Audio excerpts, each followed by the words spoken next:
Si Cain at si Abel. Sinipingan ni Adan ang kanyang asawa at nagdalang tao siya. Nang isilang ang kanyang panganay na lalaki, sinabi ni Eva, "Nagkaroon ako ng anak na lalaki sa tulong ni Yahweh." Kaya Cain ang ipinangalan niya rito.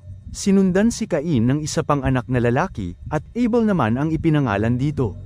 Naging pastol ito at naging magsasaka naman si Cain. Dumating ang panahon na naghandog si Cain kay Yahweh ng ani niya sa bukid. Kinuha naman ni Abel ang isa sa mga panganay ng kanyang kawan. Pinatay niya ito at inihandog ang pinakamainam na bahagi. Nasiyahan si Yahweh kay Abel at sa kanyang handog, ngunit hindi niya kinalugdan si Cain at ang handog nito. Dahil dito, hindi may larawan ng mukha ni Cain sa tindi ng kanyang galit. Kaya't sinabi ni Yahweh, "Anong ikinagagalit mo, Cain? Bakit ganyan ang mukha mo? Kung mabuti ang ginawa mo, dapat kang magsaya. Kung masama naman, nag-aabang ang kasalanan na tulad ng mabangis na hayop na ibig kang lapain. Nais nitong pagharian ka, kaya't kailangang mapaglabanan mo ito." Isang araw, niyaya ni Cain ang kanyang kapatid, Abel, "Pumunta tayo sa bukid."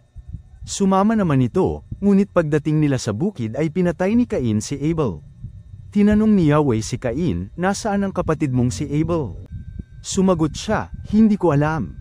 Bakit, tagapag-alaga ba ako ng kapatid ko?" At sinabi ni Yahweh, "Cain, ano itong ginawa mo? Sumisigaw sa akin mula sa lupa ang dugo ng iyong kapatid at humihingi ng katarungan.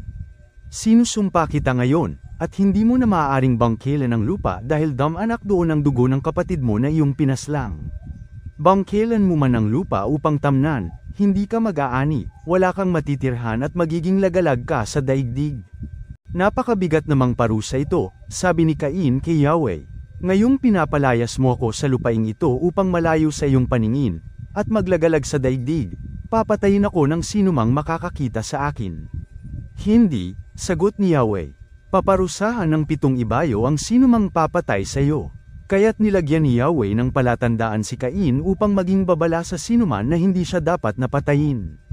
Iniwan ni Cain si Yahweh at tumira siya sa lupain ng Nod, isang lugar sa silangan ng Eden.